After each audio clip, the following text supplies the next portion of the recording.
Ika-apat na laban ng gabi. Nandito tayo ngayon sa Parolas Bar. Tanay Rizal mag-ingay.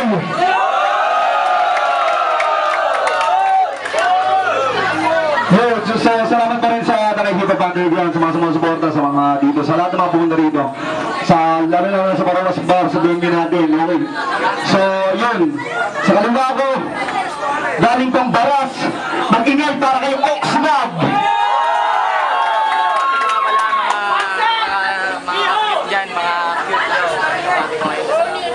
Sa kalungga ko naman, galing pang Pililya, Ropin Geto Bamilyas, mag-ingay para kay Omar Payat. Shoutouts kay sir sa Malaysia. Kaya ka dyan. Hello.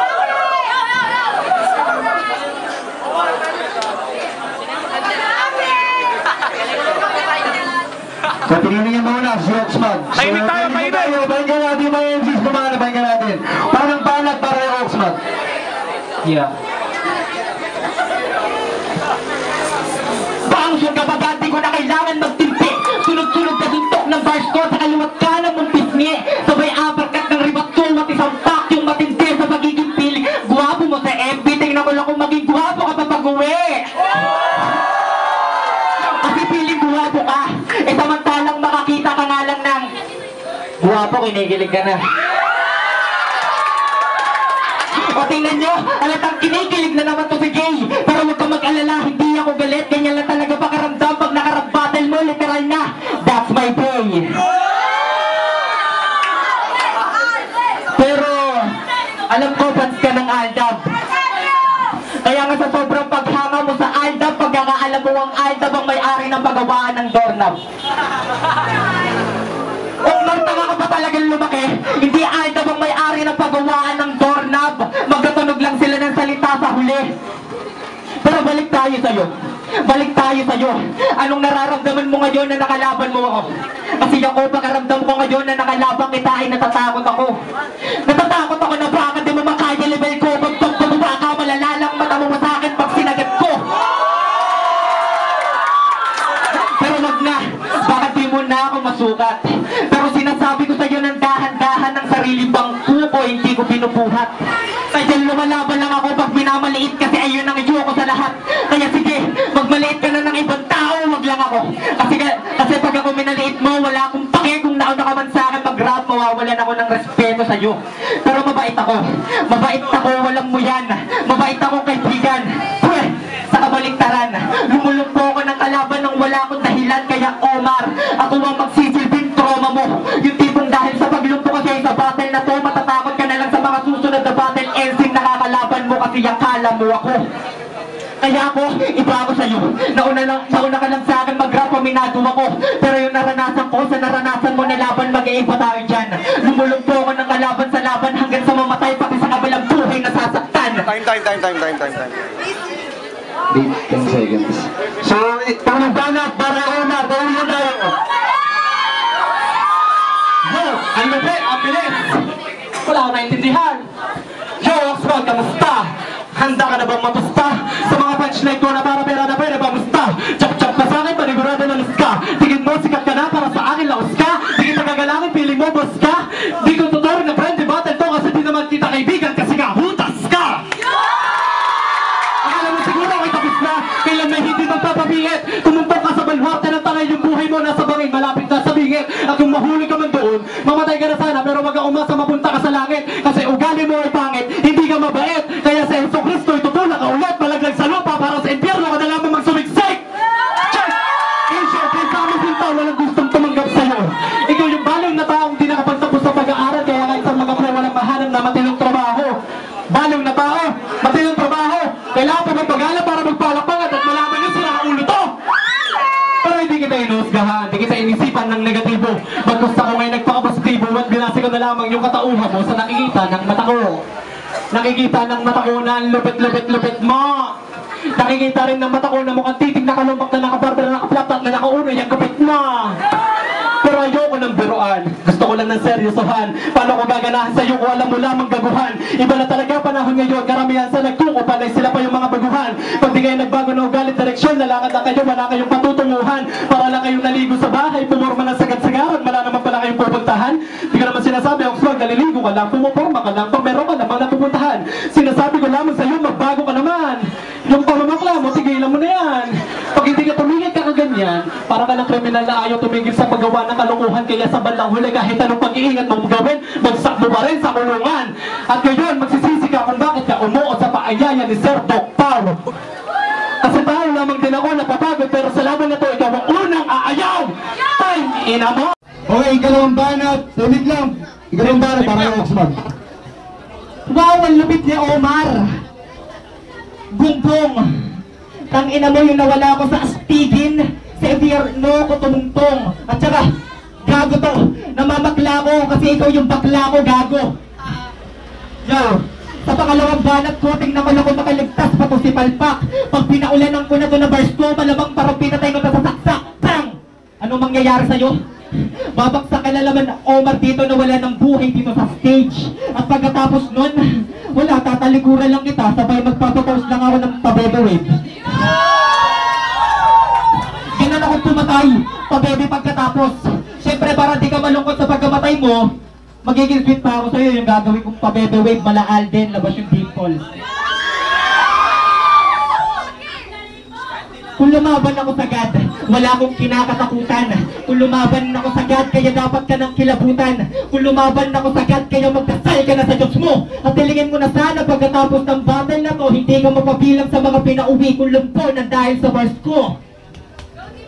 At di ko kailangan magmalalim sa'yo, tanga. Hindi naman kasi nasusukat ko kung magaling ka talaga, mahalaga.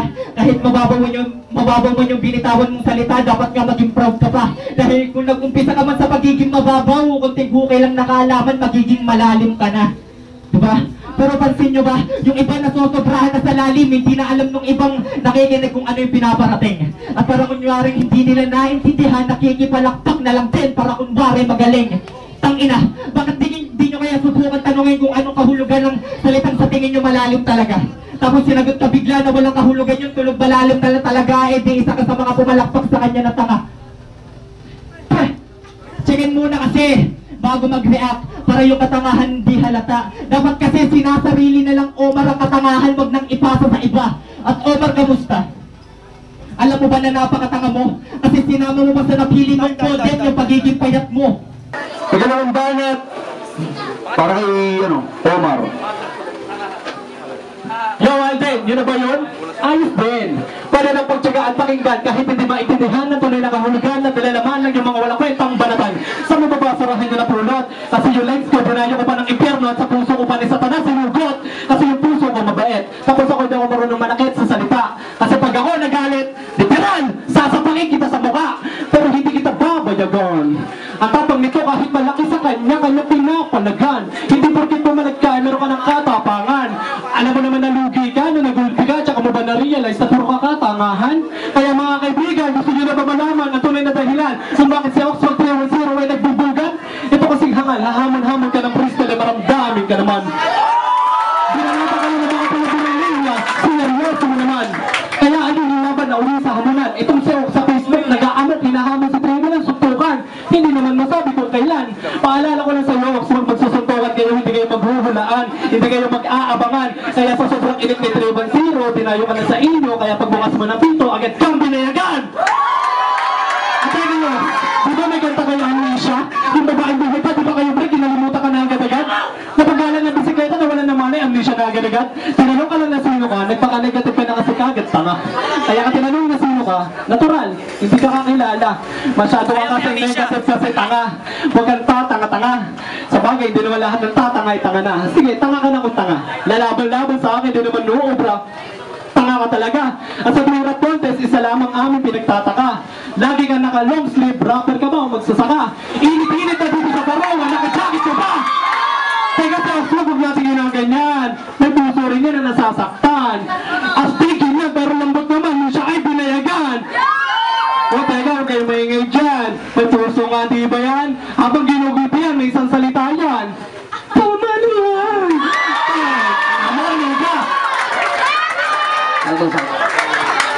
Okay, ikatlong banat. Tahimik lang tayo. Tayo bigay isa ng pare. Ikatlong banat para Oxnard. Yogi. Ano to? Si Romar nag-compose. Gago! Yung naghamon ng suntukan si Balong, hindi ako yung nag-post, bobo. At saka, ba't yung away namin ni Balong binitis mo? Gusto mo sa harap si Balong ikis ko?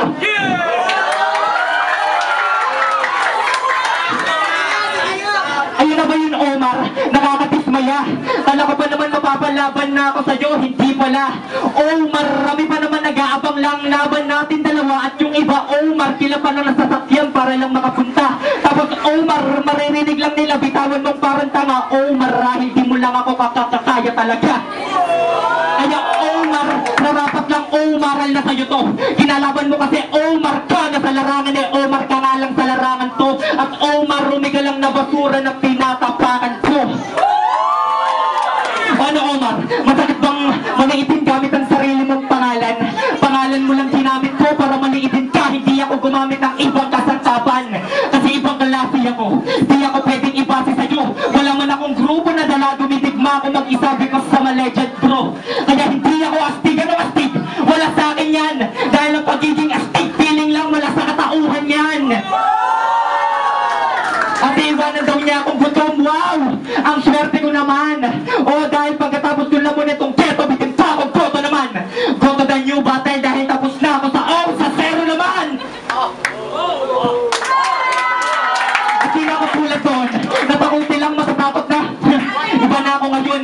Pinapatay ko agad. Bako ako masumag. Di ko na kailangan hintayin na dumating ang tamang panahon. Kaya Omar, tama na yan. Tama na yung wala mong kuwenta pagkatid. Kasi totoo naman, di ba, wala kang kuwenta mag-deliver ng punchline. Masakit man tanggapin yung kapatid. Pero kailangan kaya dapat tanggapin mo ng buo. Dapat pala nag-freestyle na lang ako sa laban natin dalawa at di na ako gumawa ng unang bara na pinampatay ko sa'yo. Pero okay lang, kasi nag-enjoy naman ako liga. Malas mo lang hindi ikaw kundi sa laban natin ang naging bida. Kita mo naman, di ba, ang cute mo talaga. Omar. Pati ba naman yung sinabi kong iwanan ang gutom, sinarinoso mo. Hala talagang lahat ng sinasabi ng kalaban mo, dinadamdam mo. Mas pogi naman ako sa'yo kahit tiglawatin yung aking mukha. Kaysa naman sa mukha mo, mas labang yung panga. Di porket malapit ka, pangalip ka na. Pag tayo dalawa binasa sa bilang isa, hanggang pangatlo ka na. Di porket panganib ka, panganib ka na. Yo, check! At rito, takot ako pumunta ng gabi sa baras. Wala namang gangster sa inyo, sadyang yung mga bakla kasi doon sa gabi nangaharas. At alam niyo ba kung bakit yung iPhone may Oxford, yung pagkabuto kayo wagas? Kuyat kasi ka sa Facebook, asang-asa doon sa caption na cute na lang gising ng ganitong oras. Pero ayoko na mag-joke, baka pagkamalan niyo pa ako sisihin nyo. Pag ito muing umiiyak at basag ang mukha, wag ako sisihin nyo. At ikaw naman, pag natalo ka, baka naman magsumbong ka sa mama at papa mo. Lakas sa loob, Gumero, para ka lang sa 44 at sumalubong ng bala sa mama sa pano. Check! At ito na, huli yung to para pugutan ng ulo itong hayop na to. Pinag-aralan kong mabuti kung paano ka makisama sa ibang tao at meron akong natanto. Sa iyong pangipangit na pangyayalabino, mas lalo pinatunayan mo na ang panahon ngayon ay iba na talaga ang takbo. Lalo sa pakikipagkaibigan kay sakit talagang isipin. Kasi may mga tropang napapainom mo na, napapalamo mo na, sa pagtalikod mo'y tinatraidor ka pa rin. Kasi sa pakikipagkaibigan, marang pakikipagrelasyon. Kailangan niyong magdamayan anumang uri ng sitwasyon. Mapamasaya, mapalungkot, lalo na sa pakikipag-away, dapat sa tabi nila, nandyan ka pa rin. Kasi may mga kaibigan, tuturi ka lang kaibigan, kapag yung kaaway nila, dapat kaaway mo na rin. At wala akong pake kung taga sa inyo si Mayor Latigo. Sarili kong matinik na rosas ang iyahambanas mo sa mukha mo. At sa bawat hampas, manigurado sa katawan mo, mag-iiwan ng lata ito. Kaya sa mga taga-baras na nandito, yan dana ang kahon, iuwi nyo ng patay ito. Kasi sino ang tutuwa, kung halos sa akin dito, kaaway mo. Kaya Oxford, ano pang hinihintay mo? Tawagan na lang mga kamag-anakan para dito na lamang paglamayan ang bangkay mo. At baka sa liban ako ni Kiluwa, buuti ko na yung puso mo, dami ko na rin atay mo.